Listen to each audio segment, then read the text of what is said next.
My name is Taha Hegazy. I'm an Egyptian student. I study in the UK. I'm a representative of the youth network for the Suzanne Mubarak Women's International Peace Movement in Egypt. Basically, the peace movement is it's a vast it's a huge NGO in Egypt. Focuses on lots of issues, including women and children, human trafficking, safety, social aspects, inner peace, even the integration of youth from rural areas to cities all across the world in general.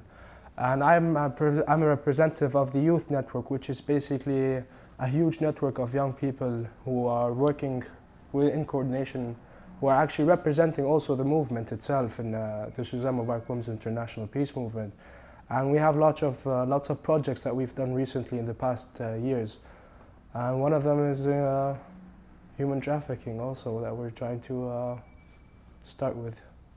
Human trafficking is a key initiative for the Suzanne Mubarak Women's International Peace Movement because it is a type of modern day slavery, and it is very crucial because this is how life would be later on, how people are treated as commodities. The way humans are trafficked is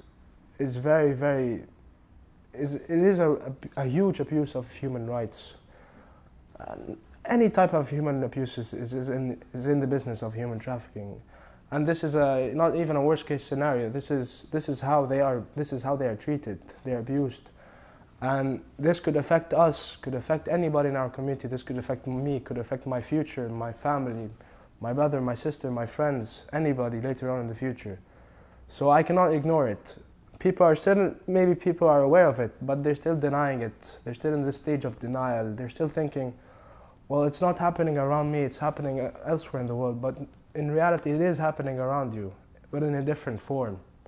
It is manageable that we could actually control and maybe try to diminish its activities all over the world. But since now the traffickers have the freedom to do whatever they want, and maybe legislation is not tough on them, and people are still not really putting that effort needed to actually prevent something like that. But it could be prevented, and it will be prevented. There are lots of things you can do. As a young person, I'm young. And being right here, right now, I'm spreading a message. This small message will later on grow and grow and grow.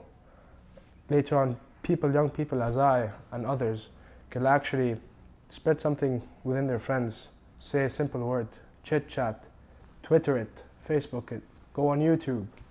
I mean, the internet for us is a resource. It's very easy for us to actually spread something.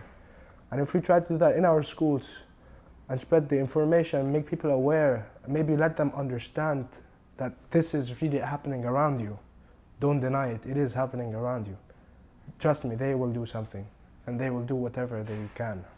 It happens in Africa, it happens in Asia, it happens in Europe, it happens in South America, North America, it happens in Australia, it happens all over. Human trafficking doesn't have any limits, there are no limits, there are huge profits. We just have to tackle the grassroots problems, the level. We have to look at the grassroots level for it. And this does really happen inside your country or outside, in rural areas, in slums, in cities, in developed cities, undeveloped cities, in developing. So in the end, it does happen, but there are different forms. I cannot really say, okay, I'm Egyptian, but I know what's exactly happening, for example, in Germany, or in UK, or in France, or in Italy, or wherever in Eastern Europe even. Because it takes different forms, and it is different to each and every community even, from one city to another, even within the same country. It does happen everywhere. I cannot really say exactly what is happening in Egypt, but it does happen all over the world.